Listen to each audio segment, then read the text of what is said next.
Bueno, muy bien, les damos una cordial bienvenida en esta noche para todos y todas.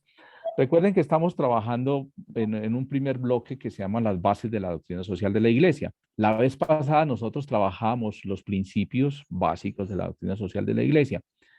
En el día de hoy vamos a empezar un tema bien interesante y es el magisterio universal. Sí, nos toca como ir ubicando, sí, ya hemos ido trabajando como todas esas bases, pero hoy vamos a trabajar el magisterio universal para poder dentro de ese magisterio universal ubicar el magisterio social de la Iglesia, el magisterio social latinoamericano, y luego empezar todo ese recorrido histórico por cada uno de los papas, desde León XIII hasta el Papa Francisco. Entonces, vamos como en esa ruta, hasta ahora vamos en esa ruta, sentando como esas bases, como esos conocimientos generales para luego sí entrar en esa historia que es tan apasionante. Para esta noche quisiera dar inicio dando gracias por todas las mujeres y hoy en ese Día Internacional de la Mujer, pero quisiera resaltar a las mujeres que hacen parte de nuestro diplomado, que hacen parte de nuestro grupo. Y quisiera remitirme a la carta a las mujeres del Papa San Juan Pablo II. Es una carta hermosísima, ojalá puedan después leerla, releerla, es muy bonita. Fue escrita en 1995, pero es muy actual. Y quisiera unirme y rendir un homenaje a cada una de ustedes desde estas palabras del Papa San Juan Pablo II. Te doy gracias, mujer madre, que te conviertes en el seno del ser humano con la alegría y los dolores de parto de una experiencia única, la cual te hace sonrisa de Dios para el niño que viene a la luz y te hace guía de sus primeros pasos, apoyo de su crecimiento, punto de referencia en el posterior camino de la vida. Te doy gracias, mujer esposa, que unes irrevocablemente tu destino al de un hombre mediante una relación recíproca de entrega al servicio de la comunión y de la vida. Te doy gracias, mujer hija y mujer hermana, que aportas al núcleo familiar y también al conjunto de la vida social las riquezas de tu sensibilidad, intuición, generosidad y constancia. Te doy gracias, mujer trabajadora, que participas en todos los ámbitos de la vida social, económica, cultural, artística y política mediante la indispensable aportación que das a la elaboración de una cultura capaz de conciliar razón y sentimiento, a una concepción de la vida siempre abierta al sentido del misterio, a la edificación de estructuras económicas y políticas más ricas de la humanidad. Te doy gracias, mujer consagrada, que ejemplo de la más grande de las mujeres, la Madre de Cristo, Verbo encarnado, te abres con docilidad y fidelidad al amor de Dios, ayudando a la Iglesia y a toda la humanidad a vivir para Dios una respuesta esponsal que expresa maravillosamente la comunión que Él quiere establecer con su criatura. Te doy gracias, mujer, por el hecho mismo de ser mujer, con la intuición propia de tu feminidad, enriqueces la comprensión del mundo y contribuyes a la plena verdad de las relaciones humanas. Nos unimos en esta noche y damos gracias por todas y cada una de ustedes. Gracias porque desde su liderazgo social, desde su formación, acompañan a muchas comunidades y animan a muchas comunidades en este país. Unámonos a la oración que Jesús mismo nos ha enseñado y pongamos a cada una y a todas las mujeres de Colombia en manos de Dios, especialmente todas aquellas lideresas sociales que están siendo perseguidas en este momento y asesinadas en nuestro país. Padre nuestro que estás en el cielo, santificado sea tu nombre. Venga a nosotros tu reino, hágase tu voluntad en la tierra como en el cielo. Danos hoy nuestro pan de cada día. Perdona nuestras ofensas, como también nosotros perdonamos a los que nos ofenden. Y no nos dejes caer en la tentación y líbranos del mal. Amén. Muy bien, como les decía, en esta noche nosotros vamos a estar trabajando el Magisterio Universal, un primer acercamiento a ese gran magisterio para poder ir entendiendo el magisterio social de la Iglesia, el magisterio social pontificio y el magisterio latinoamericano, que también es muy importante y luego seguramente también se hablará de esa producción que se hace desde la Conferencia Episcopal de Colombia, hablando también de un magisterio social en contribución a la construcción especialmente de la paz. En esta noche nos acompaña Víctor Manuel Chávez Huitrón, desde México nos va a acompañar hoy, entonces qué maravilla tener ya esa visita, ese acompañamiento de personas desde México. Estudió Filosofía y Doctrina Social de la Iglesia en Roma, en la Universidad Salesiana y en la Gregoriana respectivamente. En México estudió Teología en la Universidad Pontificia de México. También realizó estudios de Administración de Empresas. Trabajó en el INDOSOC, por más de 20 años, 17 como subdirector académico y 3 como director general. Trabajó en la Universidad Pontificia de México como director de promoción nacional y participa en la mesa directiva del Consejo Nacional de Laicos, así como es el secretario del Grupo de Pensamiento Social de la Iglesia de la Organización de Universidades Católicas de América Latina y el Caribe, ODUCAL. Le damos una cordial bienvenida. Gracias, Víctor, por acompañarnos en esta noche. Es un gran amigo de la Ciudad de México que hoy está con nosotros. Bienvenido, Víctor. Gracias, Miguel. Gracias a todos ustedes por la invitación y por el tiempo que se dan para este estudio. Me da mucho gusto participar con este tema y espero que les lo encuentren útil y, digamos, satisfactorio de reflexionar. Quiero comenzar diciéndoles que la presentación que me voy a permitir pasar se la mandaré a Miguel, de manera que todo lo que está en pantalla pues lo van a tener ustedes, cada uno de ustedes lo va a tener en formato PDF, pero va a tener acceso a esto. También por el tiempo es probable que no me detenga en todas las láminas, en todos los puntos, pasemos un poquito rápido, pero sé que ustedes después, teniendo el material, lo pueden estudiar con detenimiento. Y el hecho de que lo tengan, pues también es para compartirlo. No se trata de que lo atesoren individualistamente, sino que compartan todo esto. Estudiar doctrina social de la Iglesia es una aventura fabulosa, por eso los felicito, y nunca se deja de aprender, nunca se deja de aprender. Estoy seguro que ustedes ya saben mucho, y sin embargo, cada vez que regresamos al tema, como que vamos afinando, profundizando, encontrando nuevas vetas de comprensión y de aplicación al pensamiento social de la Iglesia. De manera que espero que lo que yo les pueda compartir esta noche resulte útil en ese itinerario formativo que ya han iniciado en el mes de febrero. Quiero preguntar si se escucha bien mi voz y se ve bien la pantalla. Sí, Víctor. Sí, bien. Estupendo. Bueno, vamos a hablar del magisterio universal, de esta cualidad, de este don que nos ha dado nuestro Señor Jesucristo para la Iglesia, que es el de tener maestros. Maestro solamente hay uno, Jesucristo, nuestro Señor. Pero Jesucristo, nuestro Señor, ya no está aquí en la tierra, está sentado a la derecha del Padre, resucitó, está sentado a la derecha del Padre, y sin embargo nos sigue nutriendo con la enseñanza que nos lleve a la salvación. Y ese es un mensaje universal. No es para nosotros, es para todos. Lo tenemos que llevar. A veces nos vamos apropiando de estas cosas como si Cristo fuera para los cristianos. Cristo es para todo mundo. Nosotros somos un vehículo de transmisión de ese mensaje. Bueno, el esquema que pretendo abordar con ustedes son estos 7 puntitos. Una introducción. Para entender al magisterio hay que entender la naturaleza de la Iglesia, para luego ver qué es el magisterio eclesial, los niveles de pronunciamiento que tienen su palabra, sus enseñanzas, y luego alguna reflexión específica sobre el magisterio social, el magisterio pontificio en materia social, porque este es un diplomado de formación social, y unas conclusiones.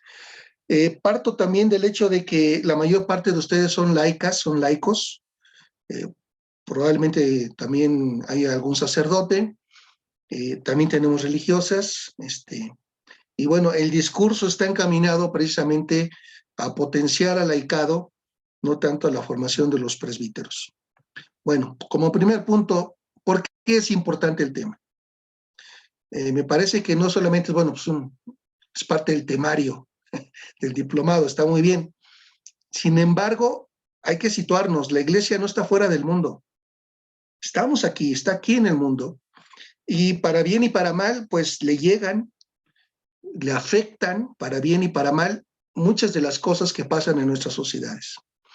Y una característica de la sociedad actual es que tenemos una crisis de autoridad dentro de la sociedad.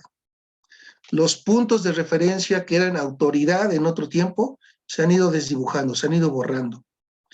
Y de repente también al magisterio le toca esto. Nuestras sociedades han ido avanzando en esta cultura democrática y en democracia pues hay demasiados canales de comunicación horizontales. Las relaciones se vuelven horizontales, de un tú a tú. Somos iguales, iguales en derechos y también iguales en obligaciones. Entonces, esta horizontalidad también hace que de repente se pierda el piso de cuál es el papel de la jerarquía y cómo tratar a la jerarquía, aún estando dentro de una sociedad democrática, donde todo se vuelve horizontal, al mismo nivel. Además, las nuevas tecnologías de la comunicación han ido elevando, pues antes tenían el micrófono y tenían oportunidad de hablar y comunicar solamente ciertas personas. Hoy día cualquier persona puede poner un tweet, puede poner un mensaje en TikTok o ya no se diga los más tradicionales como Facebook, etcétera. Estas nuevas tecnologías de la comunicación han elevado la opinión de cualquiera casi al mismo nivel de verdad. Y entonces de repente tenemos en el debate de las redes sociales que la palabra del Papa o la palabra del obispo pues está siendo rebatida por cualquiera. Y cualquiera no lo digo en un sentido despectivo, pero sí por cualquier opinión sobre ese tema. Y es parte de las cosas que estamos viviendo. La iglesia viene tratada por algunos como cualquier grupo social, como cualquier sociedad. Digamos que no se le da, y nosotros sí se lo damos, pero no todos le damos ese tinte de ser una sociedad sui generis, una sociedad particular, porque está formada por elementos humanos, ustedes y yo, muchos, pero también por un elemento divino. La iglesia no es cualquier sociedad, pero esta sociedad, esta cultura democrática la quiere tratar como una más de cualquier grupo social presente en nuestras naciones. Y por otro lado, ante este embate cultural que pone en entredicho la autoridad del sumo pontífice, la autoridad de los obispos, que baja al mismo nivel su palabra a la de cualquier otra persona. Hay católicos que defienden a la iglesia, que defienden al Papa, pero a veces sin mucho conocimiento de causa. Y bueno, desde su ignorancia, con muy buena voluntad, pretenden defender a la iglesia y al Papa y al obispo, pero a veces les faltan herramientas. Entonces la iglesia que no está fuera de este mundo, estamos aquí, estamos en este mundo, viene tocada por estos movimientos culturales propios de nuestro tiempo. Si estuviéramos en el siglo XIII, seguramente serían otros los movimientos culturales, y así en cada época. Y la nuestra es una época en la cual hace menos o hace a menos la autoridad. Y en tema de iglesia es muy importante entender la autoridad y la palabra de la autoridad en su fundamento, en sus alcances y sobre todo en las implicaciones que tiene para nosotros. Bueno, por eso es importante este tema dentro de estos estudios, porque necesitamos que ustedes sean católicos, que probablemente en algunos momentos defiendan a la iglesia, pero la defiendan con conocimiento de causa. Y que ayuden a otros católicos a no tener las mismas dudas y lagunas que puede tener mucha gente sobre el ser y qué hacer de la iglesia católica en este mundo. Muy bien, hay que tener ideas claras al respecto. Eso es lo importante. Magisterio de la iglesia, magisterio universal de la iglesia. Fíjense que ese es un tema que la propia iglesia ha ido madurando. Poco a poco hemos ido avanzando, no quisiera usar la palabra evolucionando, sino que ha habido un proceso de maduración de la iglesia misma sobre muchos aspectos, y uno de ellos sobre la naturaleza misma de la iglesia, de la jerarquía y del magisterio. Así como también ha madurado sobre la vida religiosa, su concepción sobre el laicado y sobre muchos otros puntos, pues la iglesia no está estática, camina a través del tiempo, y ese camino, a veces por ensayo y error, a veces a tumbos, nos va dejando una enseñanza. Ya quedó atrás, propio de otros tiempos, particularmente siglo XVIII, XIX, principios del XX incluso, una concepción de la iglesia como una sociedad perfecta. Una sociedad perfecta, estructurada, modelo de sociedad para todas las demás sociedades. Con la jerarquía en el vértice, con leyes, con normas, con costumbres, y bueno, aparentemente todo funcionaba bien. Y de alguna manera la iglesia se la creyó a sí misma que era un modelo de sociedad perfecta que podía proponer a otras sociedades, incluso en el orden civil y político. Eso quedó atrás, eso ya no rige.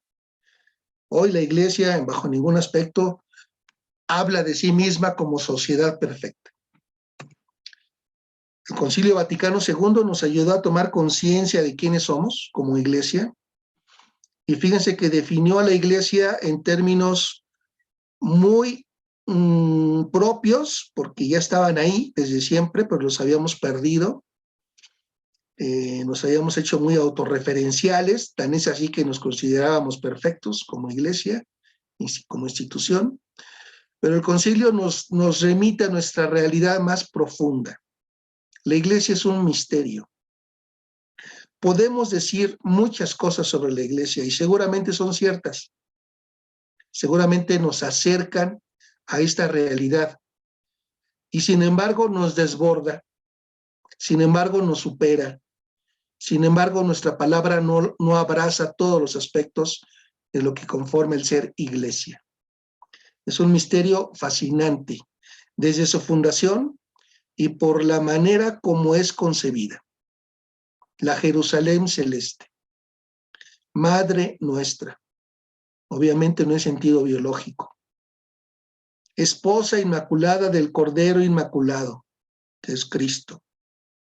En fin, una serie de calificativos, la mayor parte de ellos bíblicos, que nos ayudan a entender que la iglesia no es cualquier sociedad, no es cualquier grupo humano, tiene características propias.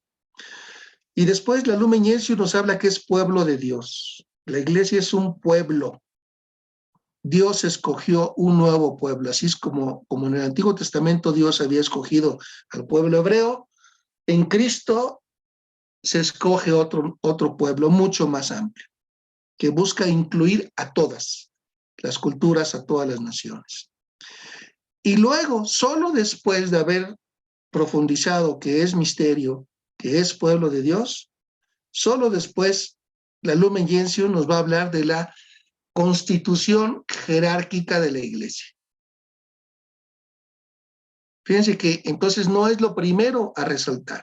La constitución jerárquica de la iglesia y el magisterio no es lo primero a resaltar para entender quiénes somos como iglesia. A propósito del pueblo de Dios, acuérdense que todo esto lo van a tener en sus manos, de manera que les sugiero no escribirlo. Y bueno, las cosas que menciono verbalmente y no están escritas, pues a lo mejor algunas sí convendría escribir si lo ven oportuno. Pero todo lo que está en pantalla lo van a tener ustedes. La Lumen Gentium sobre el pueblo de Dios nos dice que la condición de este pueblo es la dignidad y la libertad de los hijos de Dios. Esto es muy importante, ¿eh? Porque el magisterio de la iglesia no aniquila, no absorbe, no hace menos la dignidad y la libertad de los hijos de Dios, de los hijos de la iglesia. El magisterio, la jerarquía y el magisterio son importantes, tienen una función, e incluso nosotros les debemos obediencia, adhesión, conocerlo, valorarlo, pero no debemos pensar que la jerarquía y el magisterio aniquilan, absorben la dignidad y la libertad de los hijos de Dios. Porque dice la Lumen Gentium, en los hijos de Dios, en este pueblo escogido, habita el Espíritu Santo. Por nuestro bautismo, sabemos que el Espíritu Santo habita en nosotros. Es un regalo, es un don maravilloso. Yo creo que nunca nos daremos cuenta y nos terminaremos de asombrarnos de la maravilla de este regalo. Y además, como no somos dignos, no nos sentimos dignos, somos pecadores, pues se nos hace más difícil creer que el Espíritu Santo habite en nosotros.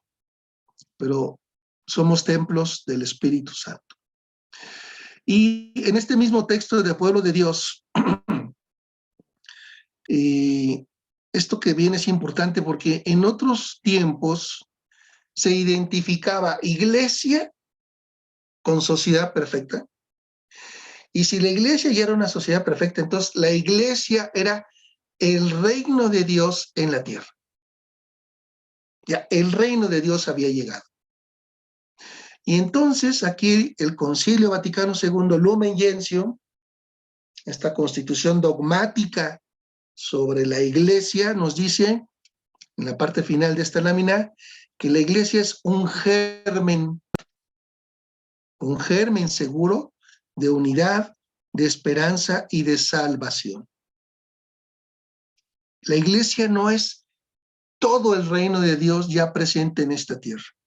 Es apenas un germen, una semilla inscrita en este mundo, semilla de unidad, semilla de esperanza y de salvación. Y entonces todos estos textos nos remiten a una posición más realista de la iglesia y más humilde. No somos la sociedad perfecta, no es una sociedad perfecta y tampoco es la expresión última del reino de Dios aquí en la tierra, ¿no? Apenas y siendo fieles a nuestra vocación, vamos a ser semilla del reino, germen del reino, germen de unidad, de esperanza y de salvación para los hombres. Entonces, estos conceptos de la Lumen Gentium son importantes para calibrar mejor lo que es el magisterio. Porque si vemos el magisterio desconectado de toda esta concepción, pues podemos caer en algún error. Esta definición es muy completa, muy teológica, y yo les pido que la tengan siempre presente, incluso que se la aprendan de memoria. Porque alguien que quiere como ser un actor, un protagonista, como cristiano, como católico en la vida social, tiene que entender que lo que está haciendo también es parte de la misión de la iglesia. ¿Por qué? Porque la iglesia es en Cristo como un sacramento, señal, instrumento, ¿de qué cosa? De la íntima unión de los hombres con Dios, pero también de la íntima de la unidad de todo el género humano. Esta definición de ser iglesia, si quisiéramos tomar un signo que nos la recordara, pues yo creo que el mejor es el crucifijo, una cruz. La cruz tiene un leño vertical y un leño horizontal. El leño vertical de esta cruz es la íntima unión de los hombres con Dios, de Dios con los hombres. Nos conecta a nosotros que estamos aquí abajo con Dios. La íntima unión. Para eso sirve la iglesia, para eso está la iglesia. Para unir a los hombres con Dios. Dios que se quiere unir a todos los hombres, para que tengan vida y vida en abundancia. Pero también tiene un leño horizontal. Y ese leño horizontal es la unidad de todo el género humano. Lo que ustedes están estudiando en este diplomado, Doctrina Social, Pensamiento Social de la Iglesia, sirve para construir la unidad del género humano. Pero eso no está desligado del quehacer de la iglesia, es parte del quehacer de la iglesia. No está desligado del ser de la tarea evangelizadora, es parte de la tarea evangelizadora. Trabajar por la unidad de todo el género humano. Por eso nos metemos a trabajar en el tema de justicia, de derechos humanos, etcétera, etcétera. Porque en todas esas expresiones, en vez de unir a todo el género humano, se nos divide. Y el evento que estamos viviendo en Ucrania, pues es una muestra más, no es la única, desafortunadamente, de la división entre el género humano.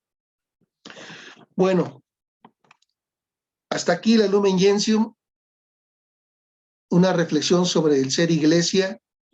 No somos una sociedad perfecta, no somos la expresión última del reino de Dios, somos apenas un germen del reino. Y esta iglesia que es en Cristo, sin Cristo no se concibe, es una señal, es un sacramento, un instrumento de unión. En vertical, Dios con los hombres, y en horizontal, los hombres entre sí. De manera que todo el trabajo social aquí tiene un fundamento eclesiológico de primer orden. Sobre la naturaleza de la iglesia, entonces, ya después de dicho lo anterior, entonces sí ya viene la explicación que da la misma Lumen Gentium sobre su constitución jerárquica. La iglesia no es una sociedad democrática.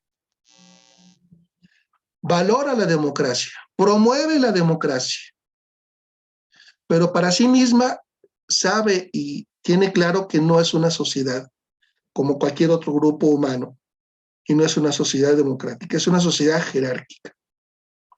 ¿Por qué? Porque desde su fundación así la formó Dios. Dice la Lumen Gentium, en el número 18, que el sínodo, que fue el concilio, siguiendo las huellas del Concilio Vaticano I, enseña y declara Jesucristo, pastor eterno, Él edificó la Santa Iglesia enviando a sus apóstoles y quiso que los sucesores de los apóstoles fueran los obispos. Entonces, para nosotros el obispo es el sucesor de los apóstoles, es el nuevo apóstol, es el apóstol que se escogió Jesús, pero hoy día, pues ese apóstol escogido por Jesús se llama obispo, sucesores de los apóstoles, y fuesen estos sucesores de los apóstoles los pastores hasta la consumación de la iglesia. Y Jesús mismo, pero para que el mismo episcopado, para que el conjunto de obispos en todo el mundo fuera uno solo e indiviso, que no estuviera dividido, puso al frente de los demás apóstoles al bienaventurado Pedro e instituyó en la persona de Pedro el principio, fundamento perpetuo y visible de la unidad de fe y de comunión. Entonces, en su formación, Jesús, pongámoslo en esos términos, diseñó a la iglesia como un grupo en unidad. Pero para garantizar esa unidad de fe y de comunión, de fe y de acción, de fe y de quehacer, para garantizar esa unidad, puso Jesús a Pedro como cabeza de los apóstoles. Y Pedro hoy día se llama el sumo pontífice, se llama el Papa en sentido más estricto, más fácil. Entonces, es un designio de Dios que sea jerárquica. No fue una autodecisión de los apóstoles. No fue un autonombramiento. Yo me elijo la cabeza, no. Jesús la eligió y la eligió con una tarea muy específica: conservar la unidad. Conservar la unidad de corazón, de espíritu y de acción, de fe y de comunión. Entonces, la cabeza de la iglesia tiene esta función principal. Todavía más dentro de la naturaleza, en esta constitución jerárquica, nos sigue diciendo el número 18 de la Lumen Gentium, que esta doctrina sobre la institución, perpetuidad, poder y razón del sacro primado del romano pontífice y de su magisterio infalible, el Santo Concilio lo propone nuevamente como objeto de fe inconmovible de todos los fieles. O sea, lo que el romano pontífice y su magisterio enseñan, pues nos obliga a nosotros fieles con una fe inconmovible, o sea, una adhesión total. Debemos adhesión al romano pontífice y a su magisterio. Adhesión. Adhesión que significa muchas cosas. En primer lugar, conocer su magisterio, profundizar su magisterio, querer sus enseñanzas, hacer propias sus enseñanzas. Digamos, construir nuestra personalidad a partir de estas enseñanzas, para ser fieles seguidores de Cristo en su iglesia. Y sigue diciendo, aquí está el número 18, que la doctrina acerca de los obispos, de los sucesores de los apóstoles, a los cuales, junto con el sucesor de Pedro, vicario de Cristo y cabeza visible de toda la iglesia, rigen la casa del Dios vivo. Todos estos términos, estos textos, no los inventó el Concilio Vaticano II, los recuperó de la tradición de la iglesia. Desde un principio fue así. Y a lo largo del tiempo la tradición de la iglesia lo ha mantenido. Pues aquí lo que hicieron los obispos sinodales, pues fue recuperar en estas expresiones todo un camino de tradición de la iglesia de más de 20 siglos, que ha tenido altas y bajas, que ha tenido problemas. Acuérdense que no somos sociedad perfecta y la iglesia seguirá teniendo problemas. No somos una sociedad perfecta. Pero desde su inicio Dios la quiso así, estructurada de esta forma. Están los apóstoles, los sucesores de los apóstoles, que en el día de hoy son los obispos, y hay una cabeza visible de toda la iglesia, que es el vicario de Cristo, que es el sucesor de Pedro, que es el Papa hoy. En nuestro caso, pues el Papa Francisco. Bueno, entonces, esta constitución jerárquica, pues también es parte de la esencia de la iglesia. Así como vimos esa parte de misterio o de pueblo de Dios, el ser jerárquica no es algo accidental, es algo esencial al ser iglesia. Por eso no puede ser tratada como un grupo social más, porque tiene características muy propias. Ahora bien, habiendo justificado la jerarquía como parte del diseño fundacional de Cristo sobre este grupo a los que mandó ir por todo el mundo y bautizar en el nombre del Padre, del Hijo y hacer que todos cumplan, toda esta dimensión misionera que dio inicio a la iglesia, que puso a Pedro por cabeza de todos estos apóstoles, pues continúa en el tiempo a través del Sumo Pontífice. Y el Sumo Pontífice tiene una misión de enseñar a los hombres de los tiempos la verdad acerca de la salvación, la verdad acerca de el reino, la verdad acerca de eso que pudiéramos llamar es la voluntad divina para los hombres. Esa verdad se tiene que enseñar. Entonces hay una tarea, una función magisterial o de enseñanza que le es propia de los pastores, de los obispos, de los sucesores de los apóstoles y particularmente de Pedro, de quien hace las veces del sucesor de Pedro en el tiempo, que es el Papa. En el Código de Derecho Canónico, por ejemplo, en su libro tercero, ahí van a encontrar ustedes la función de enseñar en la iglesia. Magisterio, enseñanza, la función del magisterio en la iglesia, la función de la enseñanza en la iglesia. Estamos hablando de los cánones 747 a 755. Si a alguno de ustedes le gusta el derecho canónico, si alguno de ustedes lo tiene en casa o lo puede conseguir, si alguno de ustedes quiere echarle un vistazo, pues particularmente estos cánones del 747 al 755. El Código de Derecho Canónico, pues es, en suma, toda esa legislación propia de la Iglesia, en donde señala cuáles son las responsabilidades y los deberes de cada uno de los miembros de la Iglesia. Para que este cuerpo mantenga unidad, para que este cuerpo se mantenga en la misión que Cristo le ha encomendado, y entonces, bueno, pues se han dictado normas a lo largo del tiempo para especificar esto. Y está escrito aquí la función de enseñar en la iglesia. Y la función de enseñar en la iglesia compete en primer lugar, compete siempre y en todo lugar a la iglesia. La iglesia es maestra de suyo, porque la iglesia proclama los principios morales, incluso los referentes de orden social, da su juicio sobre los asuntos humanos, un juicio, una valoración, en la medida en que sean necesarios, pero todo con vista a la salvación de las personas, a la salvación de las almas, a la salvación de todo el orden creado, que con el pecado fue trastocado. Entonces, toda la iglesia de suyo enseña.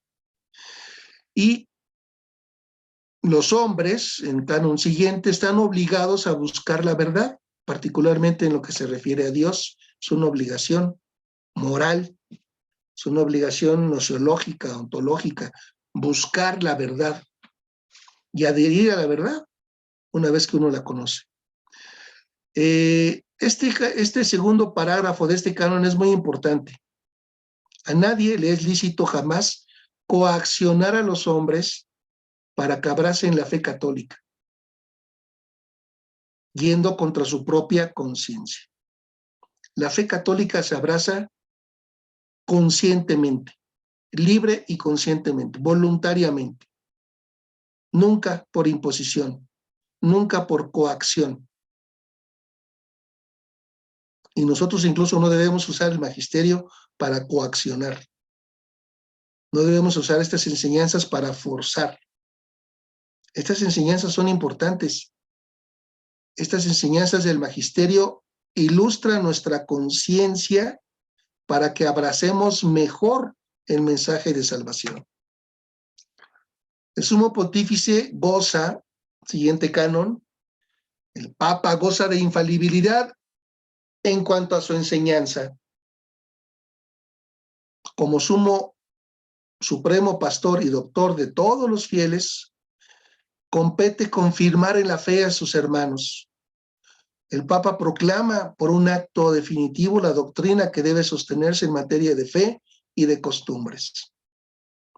Entonces, el Papa, lo que dice el Papa, lo que enseña el Papa, tiene su valor, su peso, debe de ser valorado por lo que dice y por de quién viene. Y aquí utiliza la palabra infalibilidad, pero no es una infalibilidad, déjenme expresarlo en estos términos, una infalibilidad fuerte como en los tiempos del Concilio Vaticano II, o sea, a finales del 800, cuando se llevó el Concilio Vaticano II. No es una infalibilidad con ese sentido de concepto duro y fortaleza. Es infalible, pero hay que ver en qué sentido es infalible. No se equivoca porque a él le compete custodiar y transmitir la fe y las costumbres derivadas de la fe. Ese es su trabajo, esa es su misión, y para eso es asistido por el Espíritu Santo. Pero no debemos entender infalibilidad como que absolutamente todo lo que sale de la boca del Papa es enseñanza infalible. No, hay que entender que hay también signos y niveles de pronunciamiento en la enseñanza. Hay niveles de pronunciamiento en la enseñanza y requieren diferente adhesión. Este magisterio eclesial, sigo aquí, en el Código de Derecho Canónico, también tiene infalibilidad en el magisterio el Colegio de Obispos. Por ejemplo, la Conferencia Episcopal Colombiana, la Conferencia Episcopal Mexicana y todas. También tienen infalibilidad en el magisterio, en la enseñanza, el Colegio de los Obispos, cuando los obispos ejercen tal magisterios reunidos en el Concilio Ecuménico. El concilio es un momento, es una expresión de ese magisterio, los concilios. De hecho, pues el símbolo de los apóstoles, el credo, fue elaborado poco a poco a través de los primeros concilios de la era cristiana, particularmente 4, pero no solamente estos 4. Éfeso, Nicea, Constantinopla, que fueron momentos álgidos en los cuales los obispos reunidos en concilio reflexionaron, meditaron, estudiaron, oraron y tuvieron sus resoluciones sobre temas sustantivos de fe y de costumbres. Entonces, los concilios también son momentos en los cuales el magisterio de la Iglesia se expresa, porque están los obispos unidos con el sumo pontífice, pues para reflexionar los temas. Ninguna doctrina se considere definida infaliblemente si no consta así de modo manifiesto. O sea, en la misma enseñanza, para ser infalible, debe constar en la expresión que es así, infalible. El pronunciamiento tiene que ser solemne. En la Iglesia hay muchos signos. Todo lleva signos y ritos. Bueno, pues también la forma de enseñar está acompañada de gestos, de símbolos y de ritos. Por eso digo que no todo tiene el mismo nivel, todo lo que exprese el sumo pontífice o los obispos, sino que van acompañadas de elementos y sobre todo de elementos que pongan de manifiesto que esta doctrina que viene a continuación se debe considerar infalible, definida infaliblemente. Si no se hace esa declaración, no lo es. El magisterio solemne de la Iglesia, existen varios niveles y formas de expresión del magisterio. Se ha de creer con fe divina y católica todo aquello que se contiene en la palabra de Dios escrita y transmitida por tradición, es decir, en el único depósito de fe encontrado en la Iglesia. Y además es propuesto como revelado por Dios.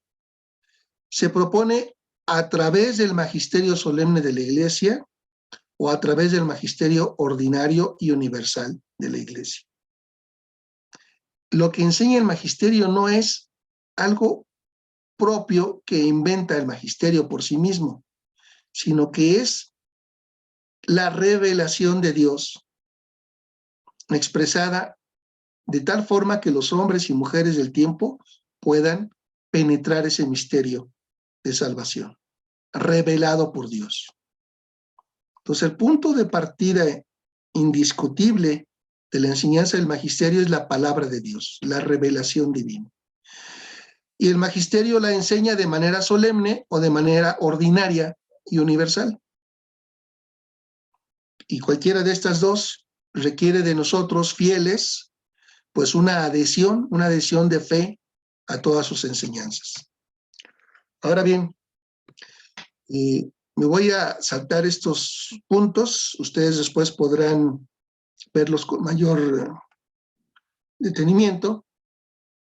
Solamente esto último. Todos los fieles, lo último que está en pantalla, todos los fieles están obligados a observar las constituciones y decretos promulgados por la legítima autoridad de la Iglesia para proponer la doctrina, y todos los fieles deben rechazar las opiniones erróneas y de manera especial las que promulga el Romano Pontífice y el Colegio de Obispos deben de haber adhesión.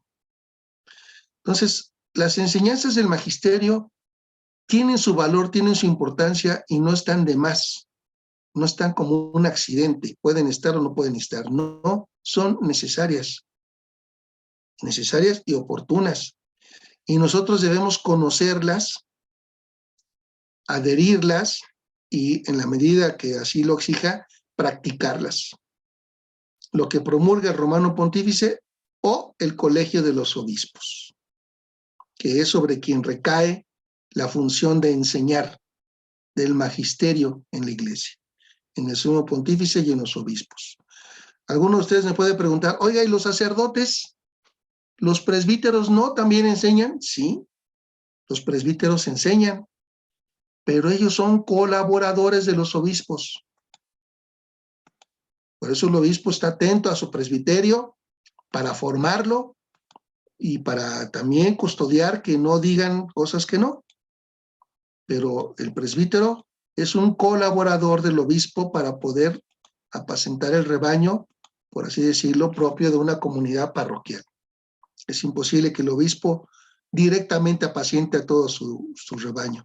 Lo hace a través de sus colaboradores directos, que son los presbíteros, que también participan de este oficio de enseñar.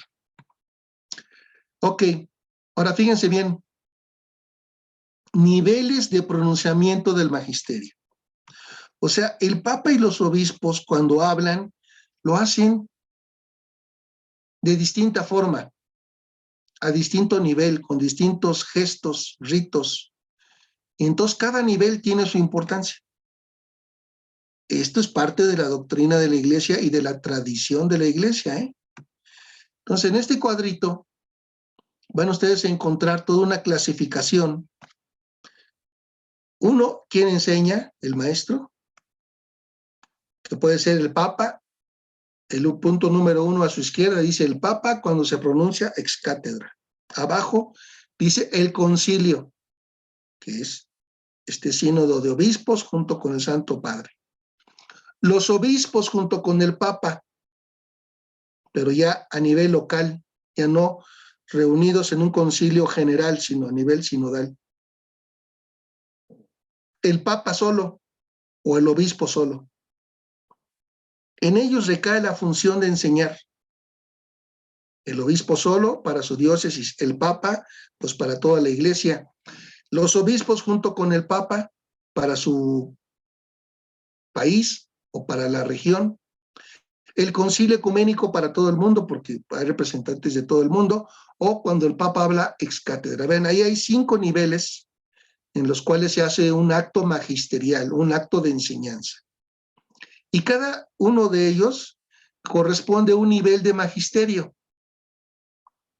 Por ejemplo, el primero se llama el Papa cuando habla ex cátedra, desde la cátedra de Pedro, con toda la solemnidad. Es una enseñanza extraordinaria y universal de la Iglesia, infalible en cuestiones de fe y moral, y exige de nosotros los fieles un asentimiento pleno, de voluntad, de pensamiento, de espíritu, de todo, adhesión plena. Cuando el Papa habla ex cátedra. Todo, cuando habla el Papa ex cátedra, no siempre, es algo que ocurre de forma, digamos, muy particular y muy contada.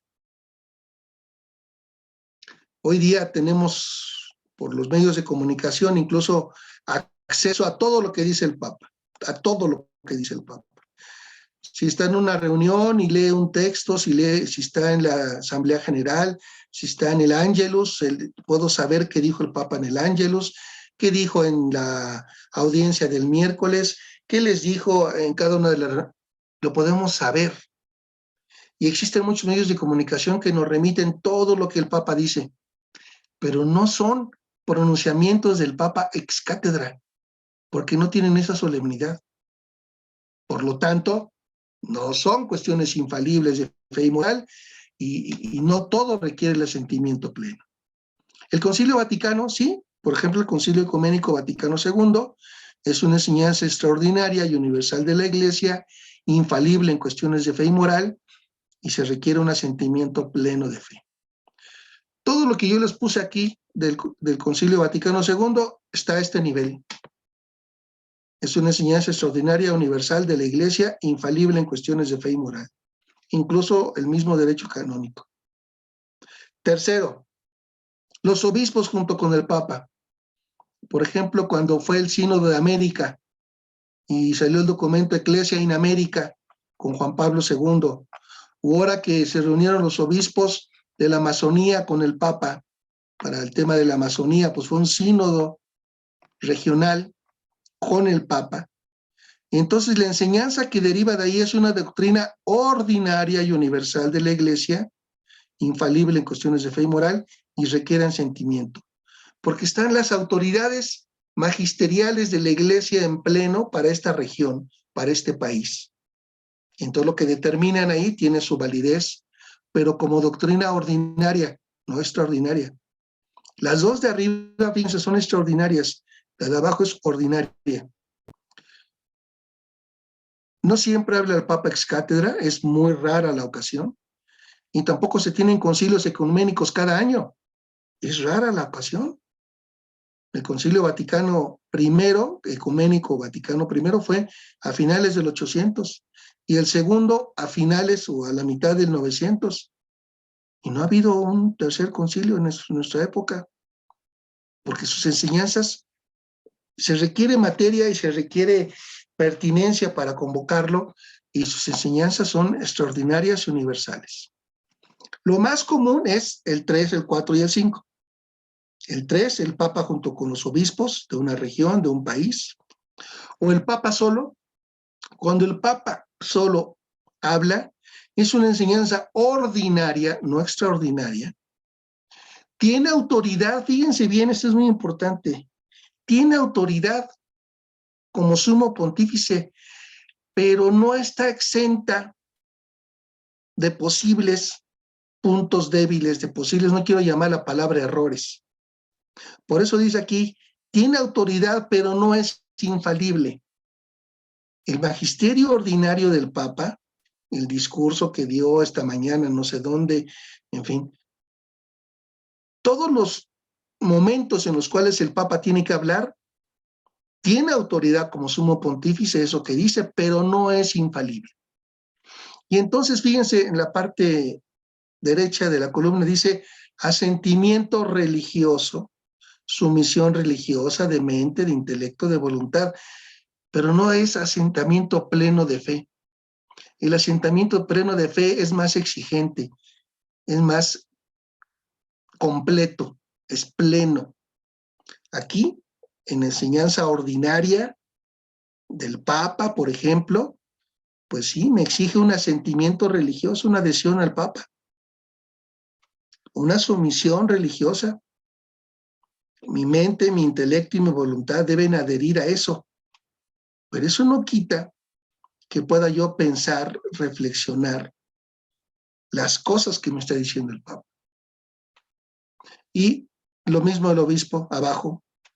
Cuando el obispo, por ejemplo, el obispo o arzobispo de Bogotá o el obispo de Barranquilla, qué sé yo, hablan, pues es una enseñanza ordinaria para su iglesia local, para su iglesia en Bogotá o en Barranquilla o en cada diócesis que haya en Colombia o en México. Tienen autoridad, pero no es infalible. Y lo mismo requiere de nosotros fieles un asentimiento, una sumisión.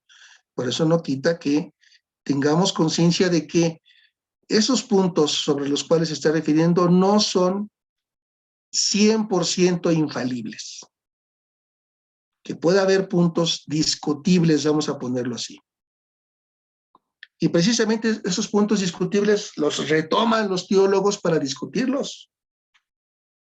Los retoman los teólogos, y no solamente los teólogos, los mismos creyentes. La fe católica es razonable. Se puede pensar. Y por eso estos espacios donde no hay una plena infalibilidad son espacios para pensar el contenido de la fe. Porque no todo lo que dice el sumo pontífice y los obispos es del mismo nivel. Este cuadrito, yo les pido que lo estudien, que lo vean con detenimiento y que entonces ubiquen cada uno de los pronunciamientos, sea de su obispo, sea de la conferencia episcopal o del Papa, para saber a qué nivel qué nivel y qué requerimientos le dan para uno como fiel los pronunciamientos de los maestros en la fe. Este cuadrito es fundamental. Este cuadrito, por lo regular, no se enseña en las catequesis de primera comunión, solamente se enseña en los estudios de teología. Y yo me atreví a ponerlo aquí con ustedes porque el tema es ese, el magisterio universal. Pues hay que entender que hay niveles de pronunciamiento. No todo vale lo mismo, ni todo es infalible. Ahora bien, y vamos un poquito aterrizando, el magisterio pontificio en materia social fíjense bien, no en materia de sacramentos, no en materia de liturgia, no en materia de oración, tampoco me estoy refiriendo al contenido de la revelación en materia de Sagradas Escrituras, no. El magisterio pontificio del Papa en materia social. O sea, referido a los temas sociales. ¿Cómo debemos de tenerlo? ¿Cómo debemos de valorarlo? Primero, es magisterio y debe adhesión por parte nuestra. Pero todas estas materias, el contenido de estas materias, por un lado son contingentes porque el mundo cambia y por otro lado van requiriendo de la participación de uno. Desde el Concilio Vaticano II, en vez de insistir en la infalibilidad del Papa, en la infalibilidad de los obispos, la menciona, lo afirma, pero más bien insiste en la necesidad de discernir.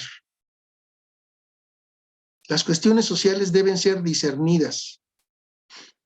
Los problemas sociales de un país o de otro país o de una región del mundo o del mundo entero deben de ser discernidas. Y es deber permanente de la Iglesia, de toda la Iglesia, escrutar a fondo los signos de la época. Esto que está aquí en negritas, eso es el discernimiento. Escrutar a fondo los signos de la época, interpretar esa realidad a la luz del Evangelio. Y esto es deber insoslayable para que la Iglesia pueda cumplir su misión. Si la Iglesia no discierne, no puede llevar, no puede enseñar su mensaje. Y esto implica que este ejercicio de discernimiento me lleva a conocer y comprender el mundo en que vivimos. La Iglesia, vez por vez y en cada lugar del mundo, necesita comprender, conocer el mundo en que vivimos para poder evangelizarlo, para poder llevarle su mensaje de salvación. Entonces, en materia social, el Concilio Vaticano II, punto número 1, impulsó el discernimiento. Punto número 1, en materia social. O sea, que toda la iglesia,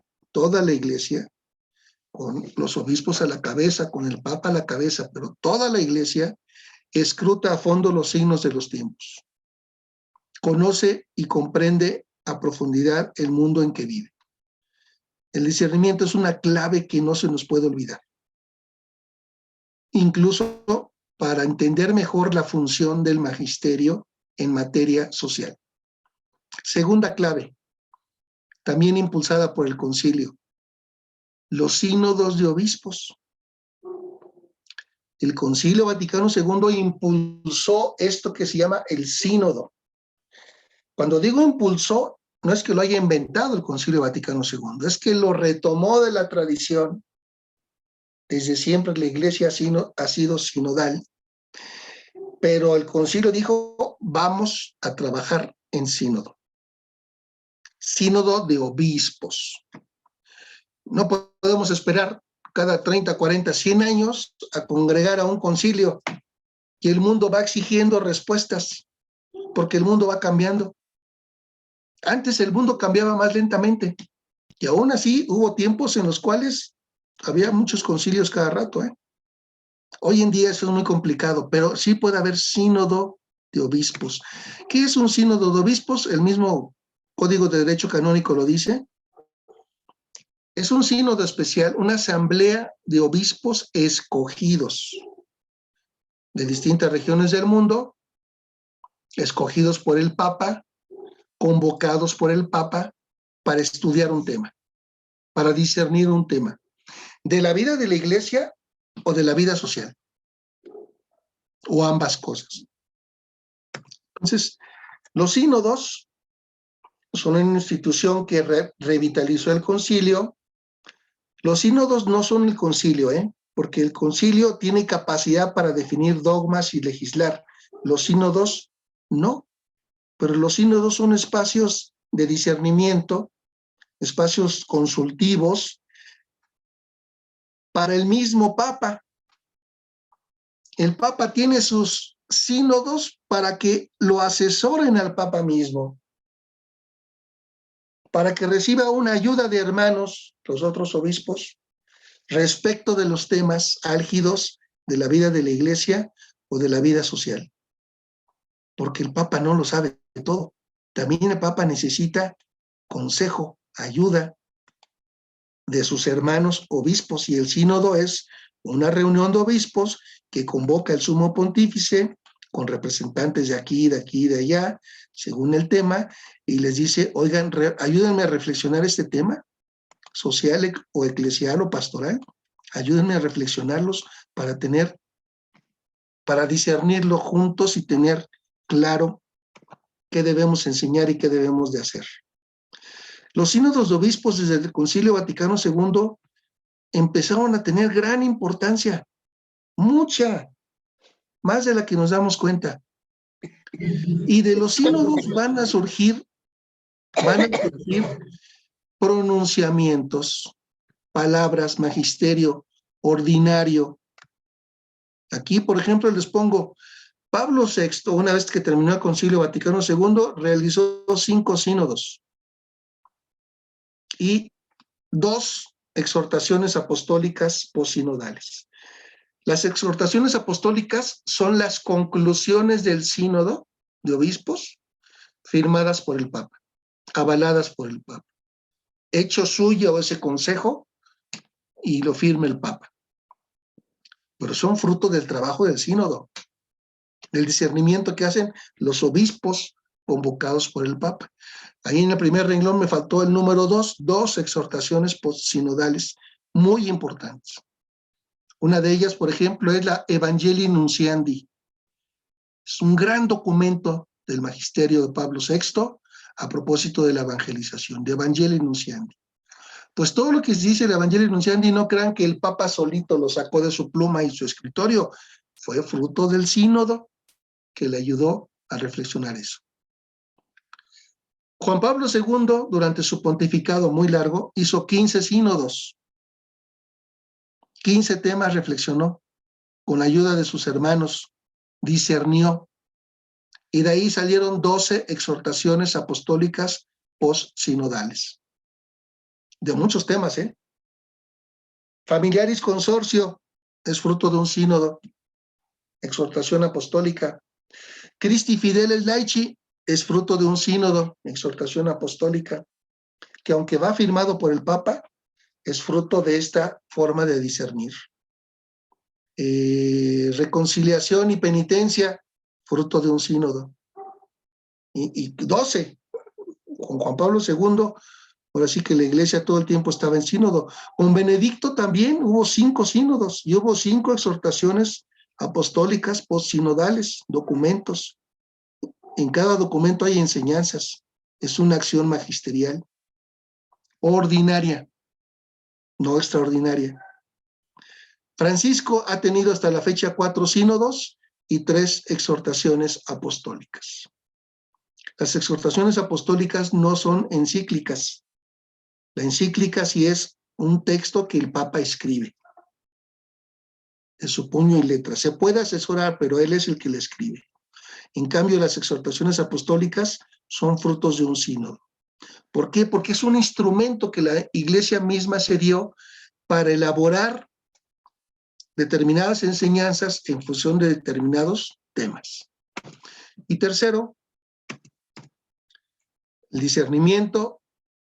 Bueno, antes de ir al tercero, déjenme decirles que Pablo VI, en materia social, esto es muy importante, en materia social, pues invitó a una responsabilidad compartida. 2 textos. Este es de la Populorum Progressio, que fue una encíclica social de él, una encíclica, no una exhortación, una encíclica, donde viene una enseñanza. La enseñanza que les quiero mostrar ahorita es esta. El papel de la jerarquía es la de enseñar e interpretar auténticamente los principios morales que hay que seguir en materia social, en terreno social, del desarrollo. pero a los seglares, a los laicos, corresponde, con su libre iniciativa y sin esperar pasivamente consignas y directrices, penetrar de espíritu cristiano la mentalidad de las costumbres, las leyes, las estructuras de la comunidad en la que vive. Esto es parte de la enseñanza de la Iglesia, dicha por el Papa Pablo VI en esta encíclica. La jerarquía enseña. ¿Qué enseña? Los principios morales que hay que hacer valer en el terreno moral. Principios. Pero a los seglares les corresponde, con su libre iniciativa, con su astucia, con su inteligencia, con sus fuerzas, llevar, penetrar las estructuras sociales, las leyes, con ese espíritu cristiano. Entonces, vean cómo aquí, de alguna manera, también le da una competencia para aterrizar estas enseñanzas a los seglares. Por eso hablo de una responsabilidad compartida.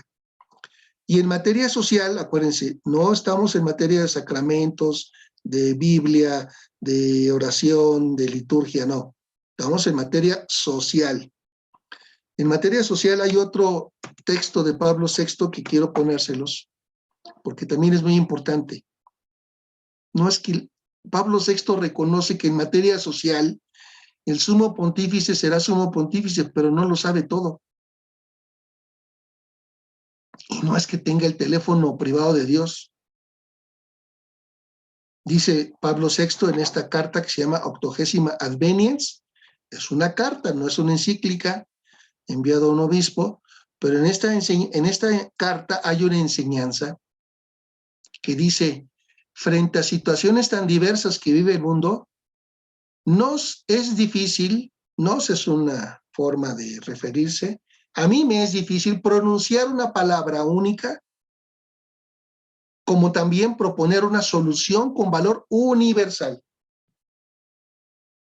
No es este nuestro propósito ni tampoco nuestra misión. No es misión del Papa dar la solución a todos los problemas sociales. Ni siquiera es su misión. Y si lo fuera, pues le sería muy difícil cumplirla. Y lo dice claramente el Papa, lo enseña claramente el Papa. En materia social, nos es muy difícil pronunciar una palabra única y dar solución de valor universal. No es ni siquiera nuestra misión, dice el Papa. Pero aquí viene la otra enseñanza, la responsabilidad compartida. Incumbe a las comunidades cristianas analizar con objetividad la situación propia de su país, esclarecerla a la luz de la palabra del Evangelio y deducir normas, principios, directrices de acción, tal y como ha hecho la Iglesia a lo largo del tiempo. Las comunidades cristianas, ustedes y yo, laicos, religiosas, laicas, junto con nuestros pastores, discerniendo lo local, lo propio para Colombia, lo propio para México, lo propio para Estados Unidos, los ucranianos, la comunidad cristiana ucraniana, discerniendo el problema de la guerra que ahorita tienen encima, y así cada comunidad cristiana que tiene su propia cabeza. Entonces, incumbe a las comunidades ponerse a trabajar. No esperen que el Papa diga todo porque lo sabe todo. Eso en materia social no es cierto, no es así. Y terminamos. Discernimiento, sínodo y ahora el Papa Francisco, sinodalidad. El Papa Francisco está llevando este ejercicio sinodal más allá de lo que lo había llevado los anteriores papas. La sinodalidad es fíjense cómo dice el Papa Francisco, es un marco de interpretación adecuado para comprender el mismo misterio jerárquico del colegio apostólico, de los obispos. Es una clave para interpretar el mismo ministerio jerárquico cuya una de sus funciones es enseñar. Entonces, Francisco está llevando esto del sínodo a una profundidad mayor. Y esto es lo que ahorita estamos empujando de alguna manera en toda la Iglesia Universal, también yo creo que ustedes en Colombia, como sinodalidad. ¿Qué es sinodalidad? Caminar juntos, laicos, pastores y obispo de Roma. El orden es muy importante. No dice obispo de Roma, luego pastores y luego laicos. El orden es laicos, pastores y hasta atrás el obispo de Roma. Eso es sinodalidad. Porque cada bautizado es un agente evangelizador. En cada bautizado hay un sentido de la fe, el sensus fidei, que es un término teológico muy profundo. El sentido de la fe que vive en cada evangelizado, en cada bautizado, porque en cada bautizado habita el Espíritu Santo. Y aunque no tenga formación filosófico, teológico, pastoral, canónica, tiene el sentido de la fe, como un don recibido. Y entonces dice el Papa, hay que caminar juntos. En este caminar juntos, la Iglesia se pone en escucha. Eso es sinodalidad. Escucharnos unos a otros. Todos podemos aprender de todos. Todos en escucha del Espíritu Santo. El camino sinodal, dice el Papa Francisco, comienza escuchando al pueblo de Dios. En primer lugar, el camino de escucha es, primero escuchemos al pueblo, que tiene su sentido de la fe.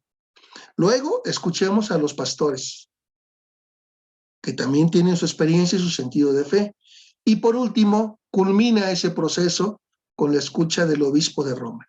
En materia social y en materia de la vida de la Iglesia, tenemos que dejar ya atrás ese paradigma de que el Papa lo sabe todo y de que nosotros nos vamos a mover hasta que el Papa diga qué hacer. Eso correspondió a otros tiempos. En la época actual, la Iglesia toma conciencia y enseña que el sentido de la fe también pasa por los laicos, por las religiosas, los religiosos, por el cristiano más humilde, y que todos podemos aprender de todos. Todos nos enriquecemos de todos. No estamos al mismo nivel. Y termino. Esta sinodalidad nos pone a los laicos en un momento privilegiado de actuación para tomar nuestro papel dentro de la Iglesia y fuera de la Iglesia.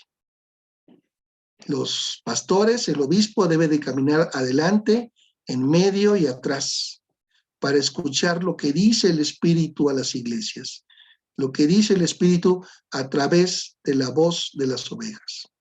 Y termino. ¿Qué conclusiones nos lleva todo esto? Primero, tenemos que conocer el magisterio de la Iglesia. Magisterio ordinario, magisterio extraordinario, que es extraordinario, pero el magisterio ordinario que se da a través de encíclicas, se te va a través de cartas, se te va a través de mensajes, hay que conocerlo. Muchos católicos no conocemos los documentos, no conocemos los pronunciamientos, hay que estudiar. No debemos ser talibanes del catolicismo, o sea, radicales, más papistas que el Papa.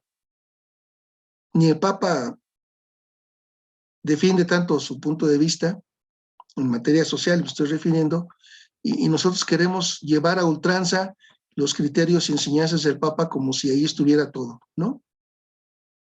Es necesario que no perdamos de vista los niveles de adhesión a los pronunciamientos del Papa, pero todos requieren adhesión, ¿eh? El punto está en que además de adherir a ellos, puedo reflexionarlos, puedo pensarlos, puedo estudiarlos, puedo enriquecerlos. Esa es la escucha de la sinodalidad hoy. No pedir al Papa, al magisterio universal del Papa, respuesta a todos los problemas sociales. No. Hoy en día eso ya no rige. Necesitamos aprender a discernir evangélicamente la realidad y que cada comunidad haga su tarea al respecto. Los laicos, para poder contribuir a esto, tenemos que sacudirnos el clericalismo, porque bañados de clericalismo perdemos fuerza, perdemos vigor, ya no somos tan propositivos. Despojados de ese clericalismo, que es un exceso de clericalismo en nuestras decisiones, podemos hacer que el Espíritu Santo hable por nosotros y contribuyamos al bien de la Iglesia.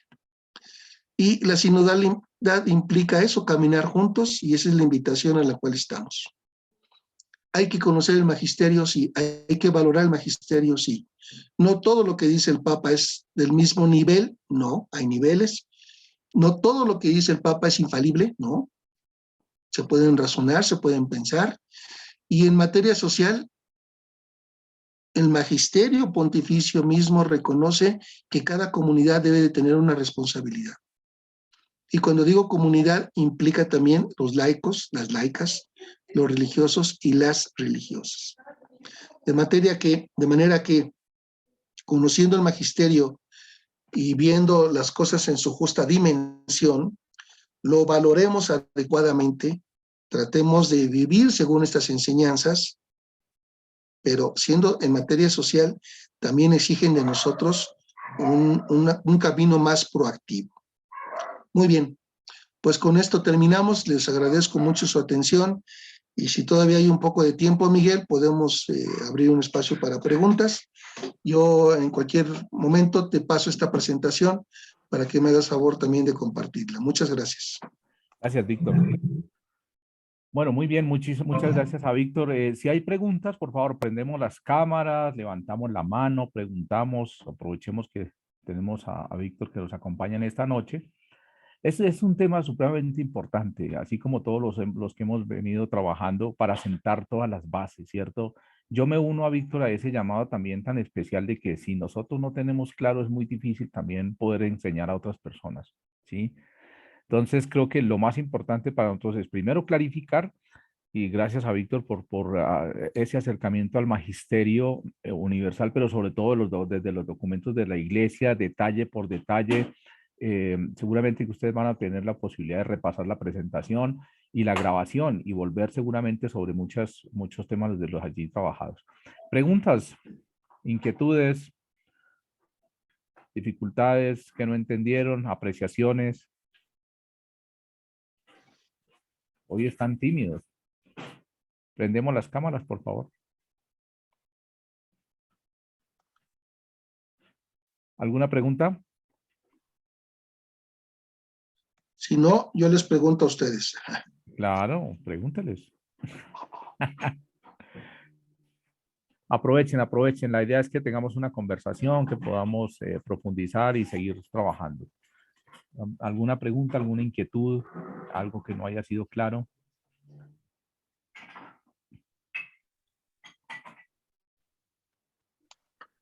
Paz tiene el micrófono apagado, si quieres hablar.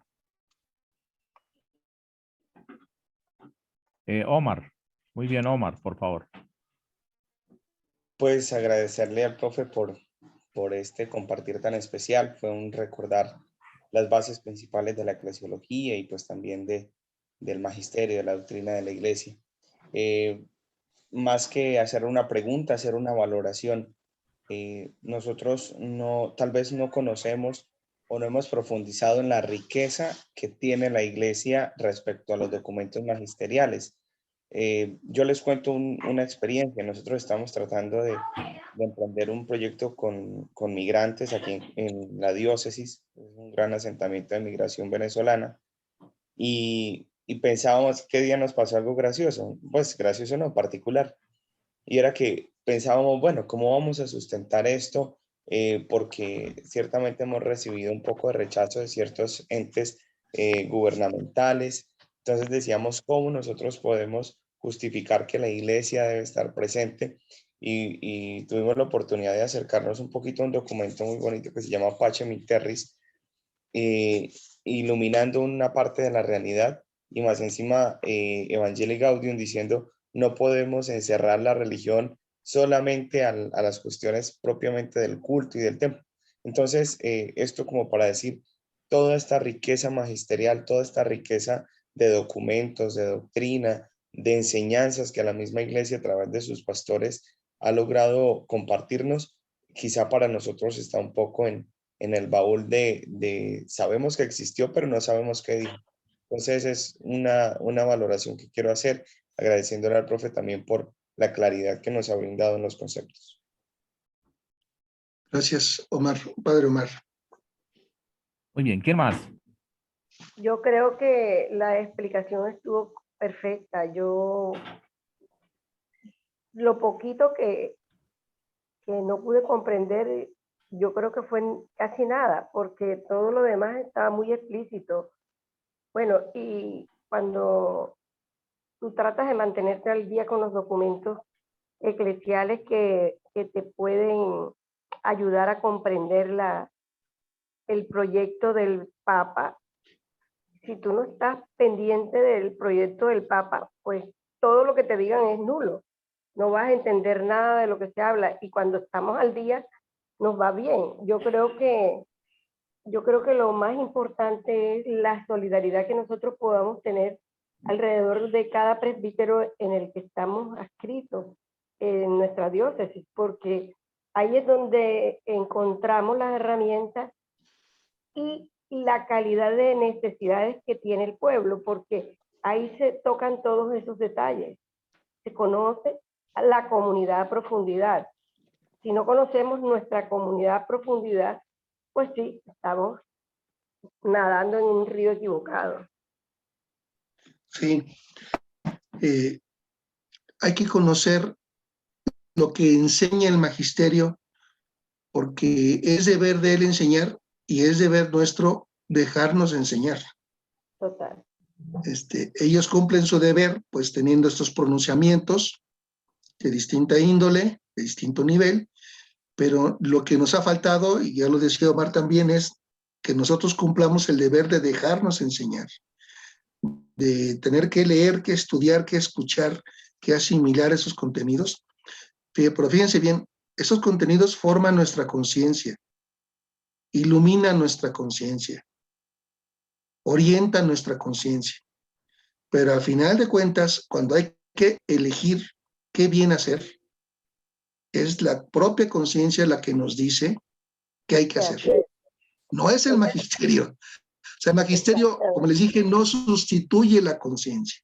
La forma, la ilumina, la fortalece, la corrige, pero mi propia conciencia tiene su papel al momento de determinar qué acciones tenemos que realizar para introducir un bien en la existencia, y más hablándose de la vida social. ¿Sí? Bueno, gracias. No solamente que se lo entreguen a uno, sino el querer hacer y el querer ser parte de. Eso es lo más importante. Si no tenemos esa chispa viva, pues de nada vale cualquier cantidad de documentos y todo que queramos leer. Muchas gracias. Al contrario, Víctor, gracias. me pareció excelente tu presentación. Muchas gracias, Padre. Muy bien, ¿quién más? ¿Preguntas? Preguntas, apreciaciones. Padre Josnel, padre.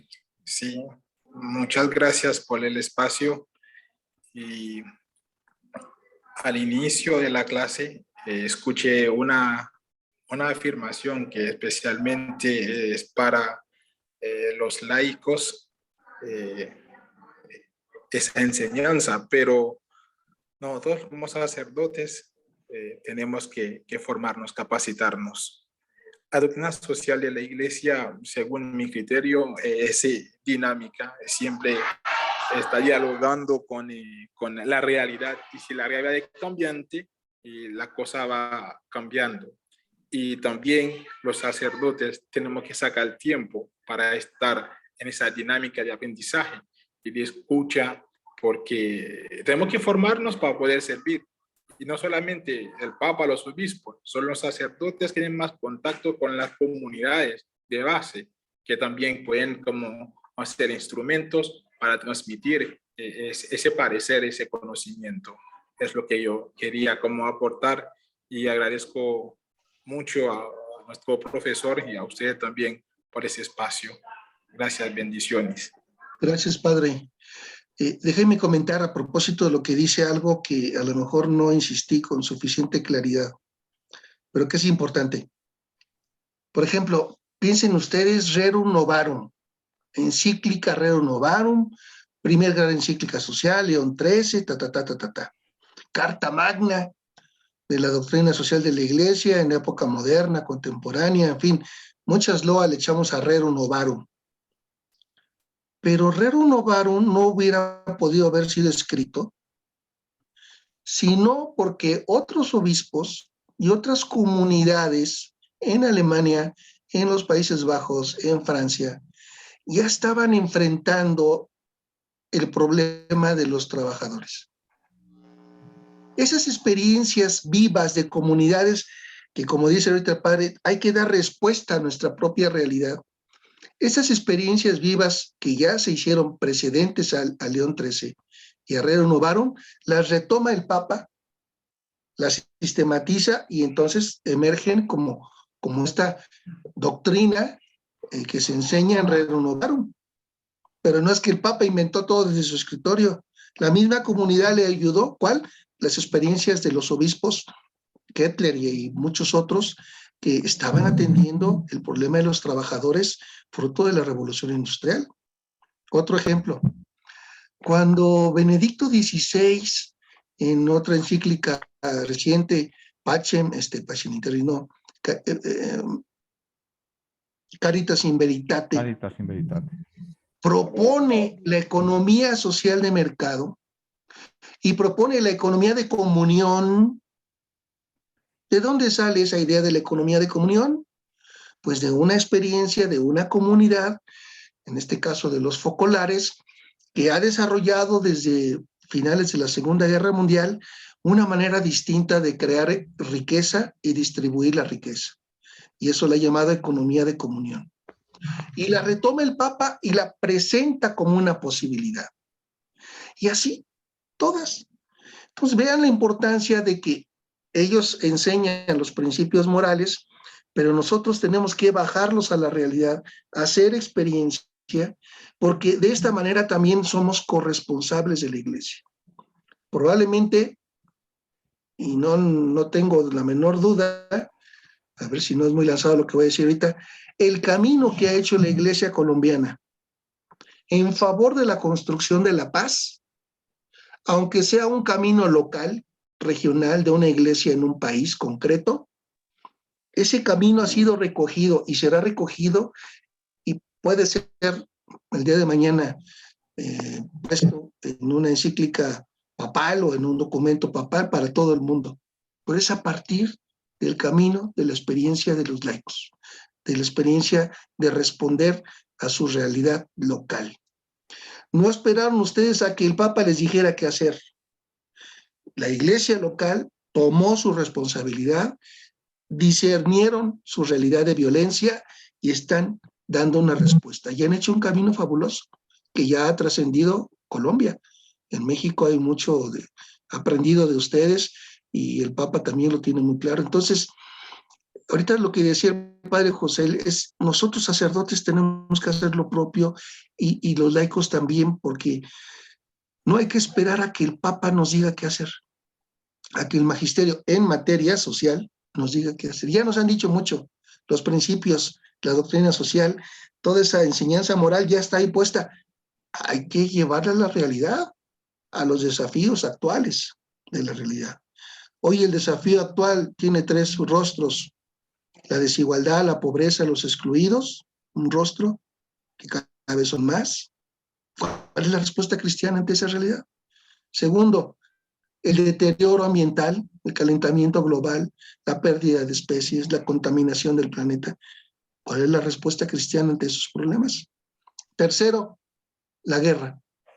Pensamos que ya no íbamos a vivir épocas de guerra como en otros tiempos, pues estamos regresando a épocas de guerra y de conflictos bélicos entre países, que además se puede hacer esto a escala mundial. ¿Cuál es la respuesta cristiana entre esto? Entonces dice Pablo VI, nosotros, aunque tengamos esa responsabilidad de enseñar, no tenemos todas las respuestas en materia social. Corresponde a cada comunidad discernir para saber qué hacer. Entonces, qué importante es lo que comentó el padre, porque a cada quien le toca su responsabilidad. Y yo creo que ya de enseñanzas tenemos muchas, hay que conocerlas, estudiarlas. Ahora, hay que, conociéndolas y estudiándolas, a partir de esos puntos de referencia doctrinales, enfrentar nuestras propias realidades y buscar en nuestra conciencia qué respuesta cristiana dar ante esas problemáticas. Entonces, eso es una dinámica virtuosa de la Iglesia que no solamente enseña doctrina, sino que esa es una doctrina que se enseña para iluminar las conciencias, para que sepamos elegir el bien, el mayor bien posible para nuestros hermanos en cualquier circunstancia que nos toque vivir. Entonces, es toda la comunidad la que está en sintonía con esa dirección, con esa enseñanza, siendo germen del reino de Dios en medio de este mundo. Siendo semilla de paz en este caso, siendo semilla de cuidado del medio ambiente, siendo semilla de tener atención a los más desfavorecidos. Y ese es el camino de la iglesia.